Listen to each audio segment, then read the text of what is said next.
Welcome to The Explainer. Today, we're diving into mpox, a virus that pretty much came out of nowhere to become a global headline. Let's break down the science and the story behind it.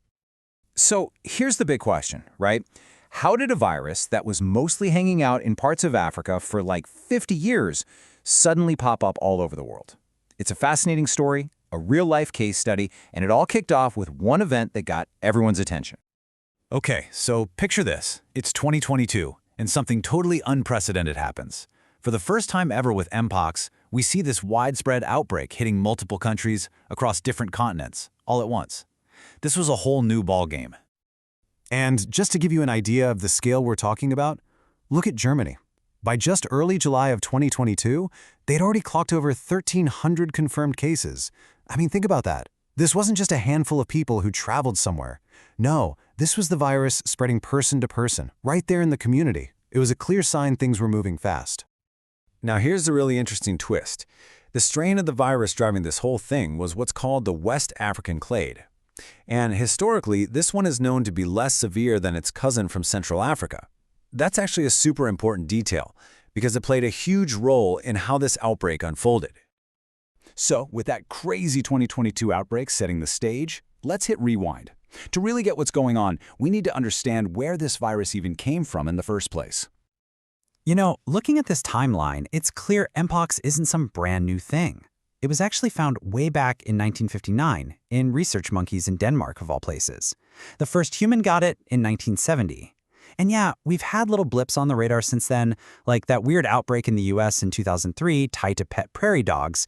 But nothing, and I mean nothing, even came close to the scale of what we witnessed in 2022. So what is this thing really? Well, at its core, mpox is a zoonotic virus. Fancy word, but all it means is that its natural home is in animals. Think squirrels, rats, primates in Africa, and it can jump from them to us. And here's the key thing. It's in the same family as smallpox. It's basically smallpox's less famous cousin. And this is absolutely critical to understand. Not all mpox is created equal. There are two very different versions or clades. You've got the West African one, which thankfully has a case fatality rate below 1%, but then you have the Congo Basin clade, and that one is a whole different story. It can be much more lethal, with a fatality rate up to 11%, a huge difference. This quote right here really hits the nail on the head. Think about it. We did this amazing thing, right? We eradicated smallpox. But there was an unintended consequence. Once we stopped routine smallpox vaccinations, our collective immunity started to fade. We basically left the door wide open for its cousin, mpox, to step back into the spotlight. Okay, so we know what it is and where it came from. But how does it actually move from one person to the next? Let's get into the mechanics of transmission. So the virus has a few different ways it can get around. It can jump from an infected animal to a person, sure, but the 2022 outbreak, that was overwhelmingly a story of human-to-human spread. We're talking about really close contact, touching the infectious rash, scabs, or body fluids. And it's important to note, prolonged face-to-face contact and even contaminated things like bedding can play a role. Sexual contact in particular was a major pathway for transmission in that global event. All right, we've covered how it spreads, but what does it actually feel like if you get it? What are the signs? Let's walk through the symptoms. So it often starts out feeling a lot like the flu. You know, you get a fever, a headache, muscle aches, you just feel wiped out. This is the first phase, before the really telltale signs show up. And here is a super important clue for doctors trying to figure out what's going on. One of the key ways to tell mpox apart from its cousin, smallpox, is this. Mpox causes your lymph nodes to swell up. Smallpox? Not so much. That's a huge giveaway for diagnosis. Okay, so after those initial flu-like feelings, the classic rash appears. And this isn't just any rash. It follows a very specific pattern, a progression. It starts as these flat spots, then they turn into raised bumps. After that, they become fluid-filled blisters, which then evolve into these firm, deep pustules. The final stage is when they dry up, form scabs, and eventually fall off.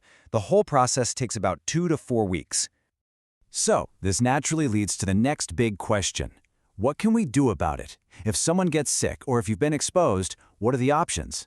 Let's talk treatment and, even more crucial, prevention. And we need to be really clear about this first point. Right now, there is no specific, proven silver bullet treatment just for mpox. So, since there's no magic cure, the focus is on what we call supportive care.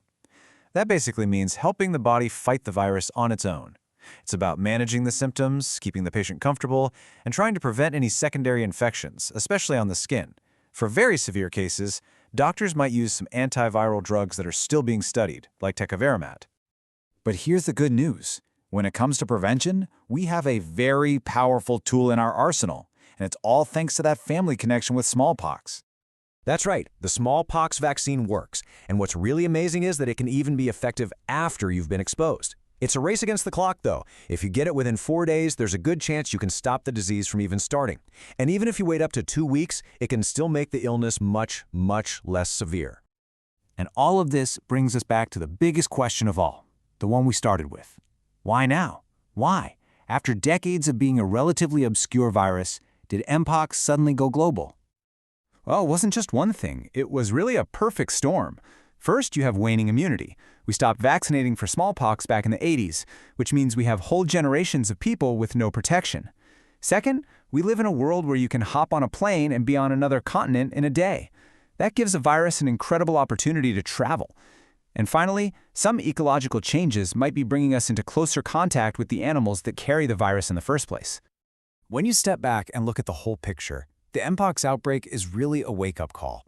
It's a stark reminder that in our globally connected society, a virus that was forgotten can become a very real, very present threat practically overnight. It really drives home just how critical global health surveillance and being prepared really are. So, that leaves us with one final thought to chew on. This whole thing isn't just about Mpox, is it? It's about what comes next. It's a powerful question. What forgotten virus could be just around the corner? And more importantly, are we ready for it?